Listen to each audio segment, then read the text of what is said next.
fistula repair, endometriosis, tuboplasty, office hysteroscopy, and he has performed more than 12,000 gynec endoscopic surgeries. He has trained more than 250 gynecologists in gynec endoscopy. And one case I would like to just say, because it was really a very difficult and tough case. There was an unmarried girl, almost say 17 to 18 years old. She had menorrhagia, severe menorrhagia, which led her HB to 6 gram percentage. And she had a big submucous fibroid, almost a size of 12 by 9 centimeters. And at my hospital, Dr. Anil Magdum has resected that submucous myoma hysteroscopically. It was a very wonderful surgery, and very skillfully it was done by Dr. Anil Magdum. So I request Dr. Magdum to proceed for his talk. To have a good surgical outcome, we need to have a good setup. So how to have a good setup which will make you comfortable and which will give a good safe outcome for the patient, we'll see. Throughout today's presentations, I want to thank Pandit Palaskar, Shinjini, Vivek for few of the videos which I borrowed from them, and others like Ashish, Jaiprakash, Dr. Balasubaya and Sandesh for their inputs, because Ashish, Jaiprakash, they do good amount of vaginal work. They do equal amount of lap work also, as against me who's more with lap work, and I didn't get much opportunity to, though I witnessed good amount, but I didn't practice much of lap vaginal work. And Sandesh, of course, all of you know, with so much amount of lab work, I thought it will be good to have interaction with him for few of the inputs from them, because instead of relying only on evidence which is published, which you know with corona, you know how the evidence is produced like. So because of that, instead of going with published evidence, this was like each person who has done more than 10,000 surgeries, they themselves are like individual sources for the evidence, or they are individual evidence creators. That's why going ahead with them. Let us forget about 2020 with all its memories, whatever they are. ज्यांना जगायचं होतं ती मुलं नातवंड सुना आणि सौ गेली पुढे निघून, माझं जगणं संपलं तरी मी का उरलो प्रश्न मनात घेऊन. What is it about? I'll tell you sometime later. So greetings from all these institutions where I work. Till date, it was more like मला काय आवडतात आणि तुला काय आवडतात. थोड्या लोकांना हे ऍक्ट्रेस आवडते, थोड्या लोकांना ह्यातली लोक आवडतात. पण till date it was more like why my choice is better and why your choice is not good. Something like that. Today I think first time we are on the stage with why you like it, or what are the plus points of your choice, your method, and which is the best for a specific clinical condition. Can we imagine now a gynae setup without this? I think nobody will agree for that. Same way, laparoscopy setup is also a need of the time. So before going to buy or going to set up a laparoscopy unit, few preliminary things, like we must have a good training. Endo trainers, they help a lot, because the third dimension of depth, without which we will be working unless until we have a 3D camera, we need to set our eyes and mind and hands to work without this third dimension of depth. And that's why endo trainers, to begin with, hands-on courses, yes, they help a lot, basically to boost your confidence. And I will see this as a course to gain confidence to put the trocars. Rest of the things we can practice with your endo trainer, and you have knowledge how to perform a procedure, because there is no change in the laparoscopy procedure whether you are doing it open, vaginal or laparoscopy. In-house training, at few places it's feasible, experts coming to your own place and trying to help you out with that.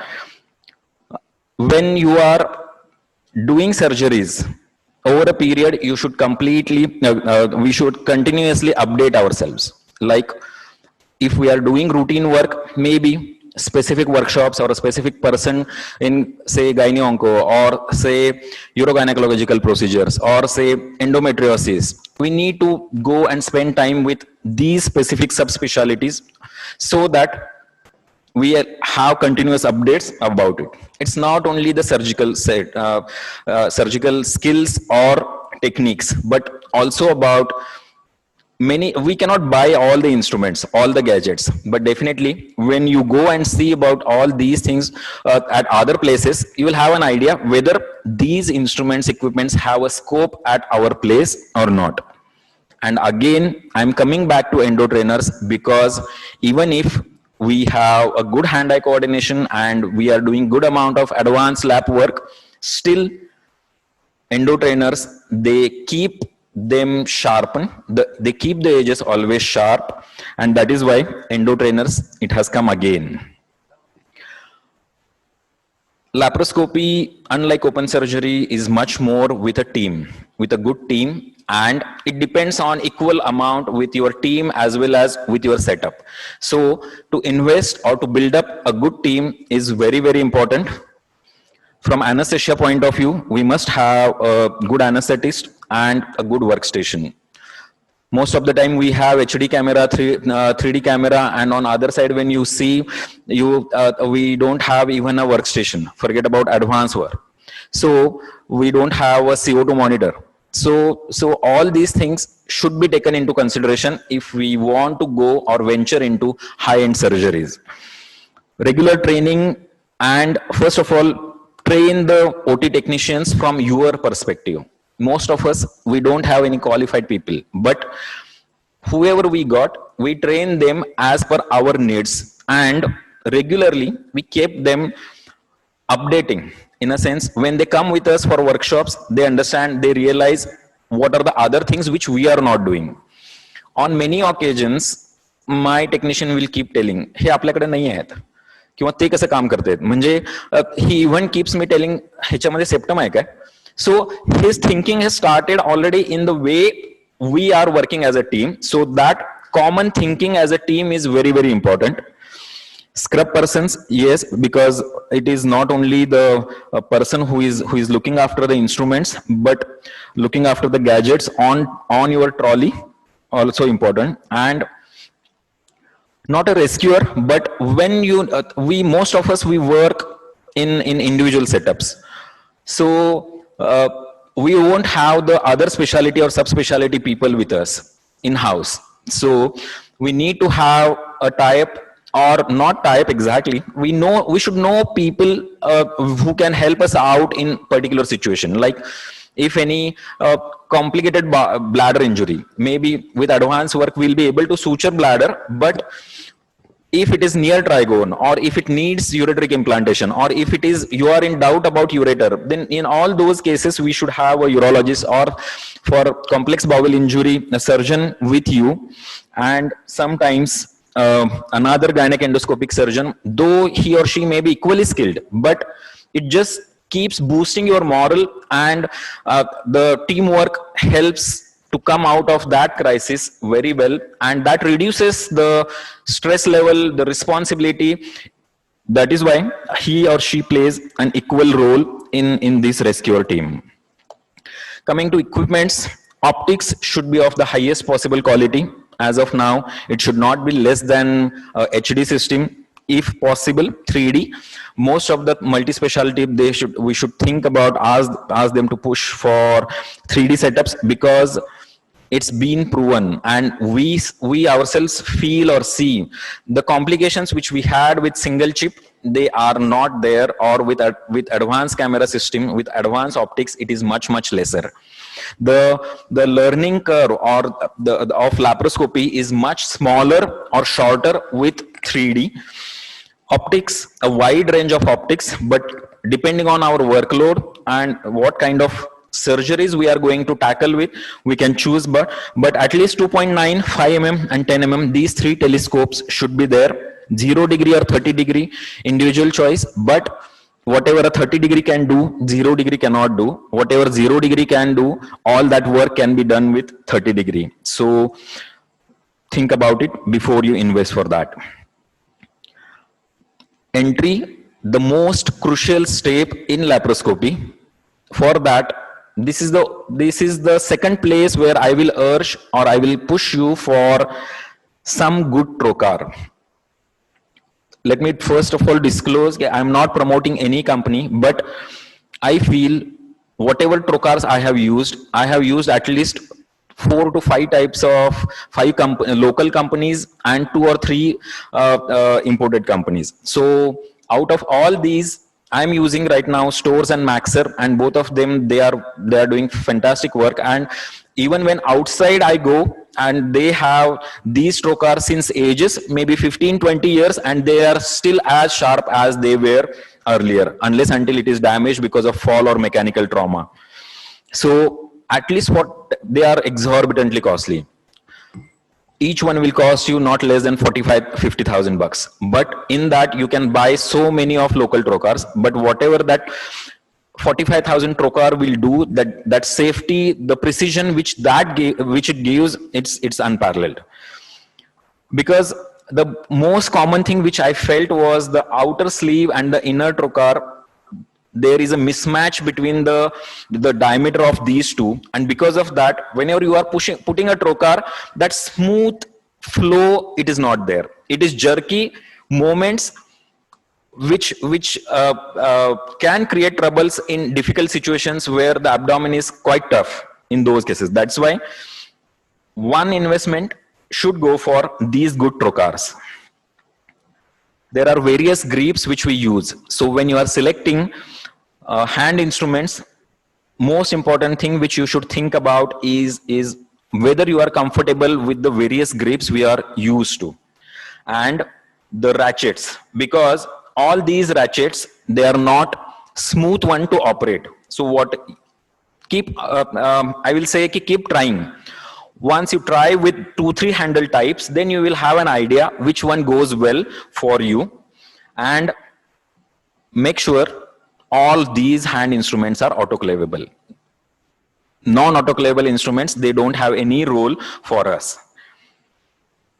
Another thing for these instruments is at the level of this shoulder. Okay. At the jaws and its junction with handle, this should be very smooth. Unlike this one, you can see a bulge over here, and this bulge, at least it should vanish. It should go when you close the instrument. But if you are catching something, this may not go completely. So because of that, if you are suturing, or if you are rubbing it against, or if it has a friction against some soft organ like bowel and this one, it will create injury to that. It will try to catch hold the fibers of peritoneum or omentum into it, and that creates trouble. That's why this shoulder should be really smooth one.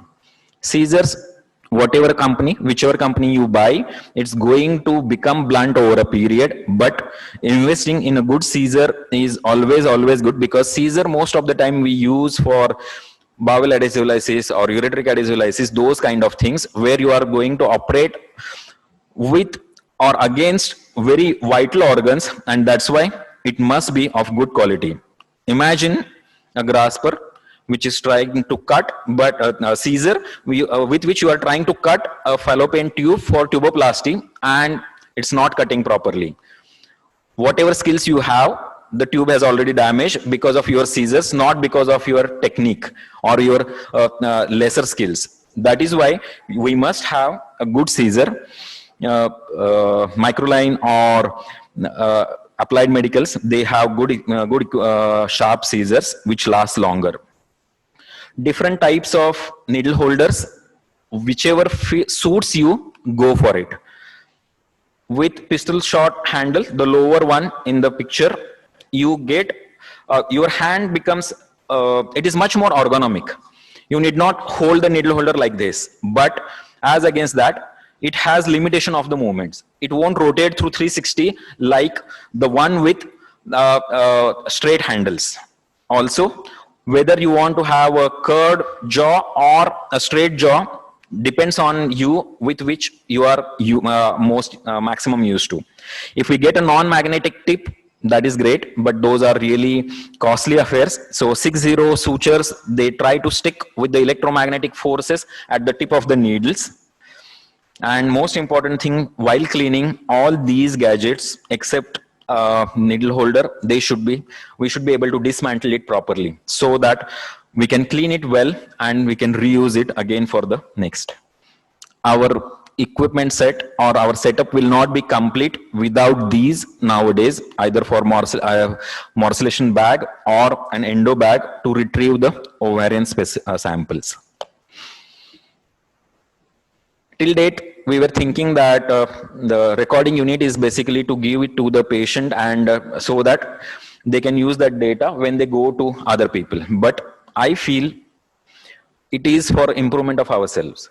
There are two things in that. When we try to review our surgeries, we see it from a much different perspective and we learn from it, where have I gone wrong? Or where I could have, you may not have gone wrong, but where you could have corrected yourself or you could have done it better. Which are the steps where you could have reduced the timing or unnecessarily you have wasted time. So all these things you will able to understand if you keep reviewing your surgeries on your own. No one else need to tell you, because now with so much of work, we ourselves can evaluate ourselves. So we should be our own critic, and with that, that will help, or that will boost the improvement in our skills to a very strong way. Also for medical legal purposes, and especially all fertility enhancing surgeries, they should have a recording, because whatever said and done, it is like a fight between a surgical oncologist and a medical oncologist. Surgical oncologist will say that yes, it is R0. Medical oncologist will review a report, some imaging report, and they will say no, you have left this much amount of disease. So if that guy gets the clear-cut picture of intraoperative picture, then definitely both these medical oncologists as well as fertility experts, they will be very happy, and patients will be benefited through it. It should be HD compatible. There are various. I started using this one, and now I have this also with my store's Image1 system. I have an inbuilt recorder, but the main trouble with these is we don't have a recording of the data or surgery with the name of the patient or date, time, and diagnosis like that. But these other types of software-based or more sophisticated recorders, they can keep the data, which will make it easy to retrieve whenever you need it. And with this, it stays more safe also, I feel.